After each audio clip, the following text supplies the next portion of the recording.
Wednesday lost 6-0 on their last visit to Madejski's Manor, so surely it wasn't going to happen again. I suppose the only thing we can say here is that Reading were as good as Wednesday were bad, and despite what you're seeing on the telly now, Lee Grant in goal had quite a good game.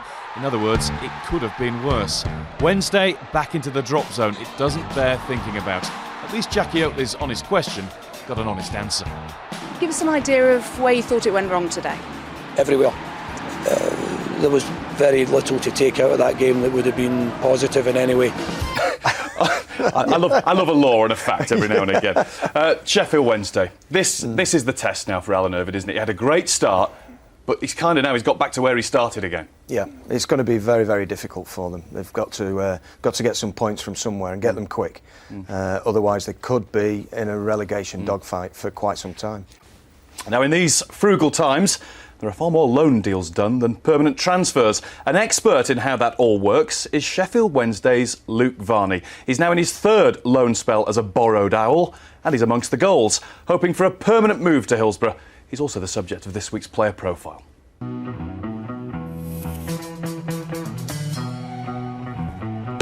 My name's Luke Varney. I'm a striker for Sheffield Wednesday on loan from Derby County. Just going to show you my full array of skills today, which should last about 5.6 seconds.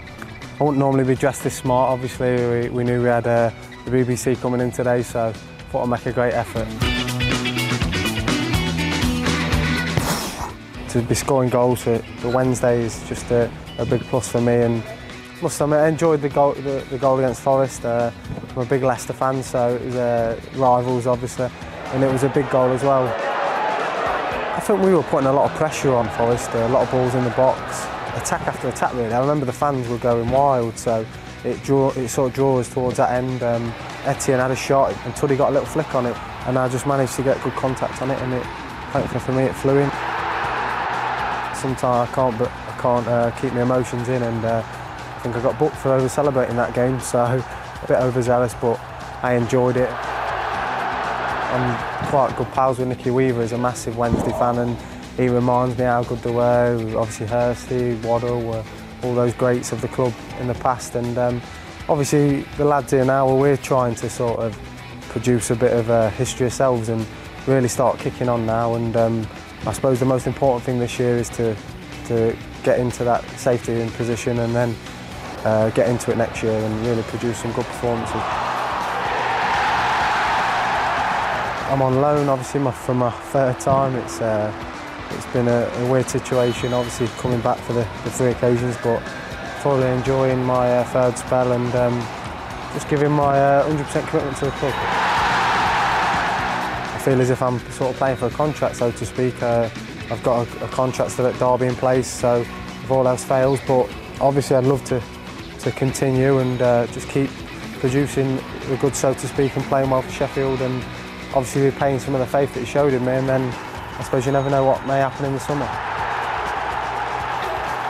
Obviously it's not in my control with the contract-wise, but the football, I can do my talking on the pitch, I suppose. If I'm playing regularly and scoring goals and producing a few goals as well, then I'm sure I'll do myself no harm, and in influencing him to sort of get us on a permanent basis.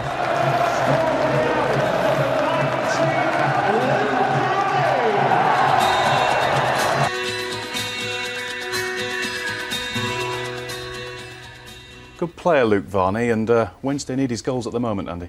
Yeah, always rated him, and I think they could be invaluable if they're to beat the drop. Well, just before we go, there's time for a bit of Wednesday therapy on a Monday. Time for you to remember a moment when Sergeant Wilko had just taken over at Hillsborough and Sheffield Wednesday were on the way back to the top flight. It's glory days.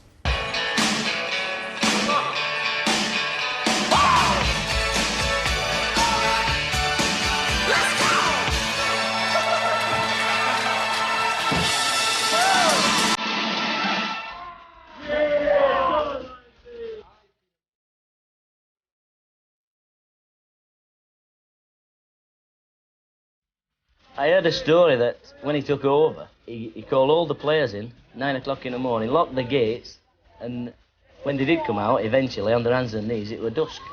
No, it's not true. Let them out a week later.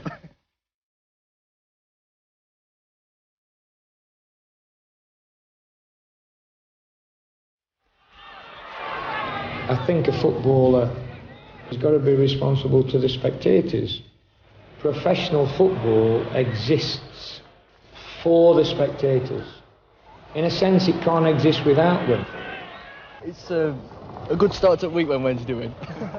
Yeah, it cheers me up no end. Everyone at their club was very conscious, both on and off the pitch, our image and how we portray to the public, and we obviously try and further that image as best we can.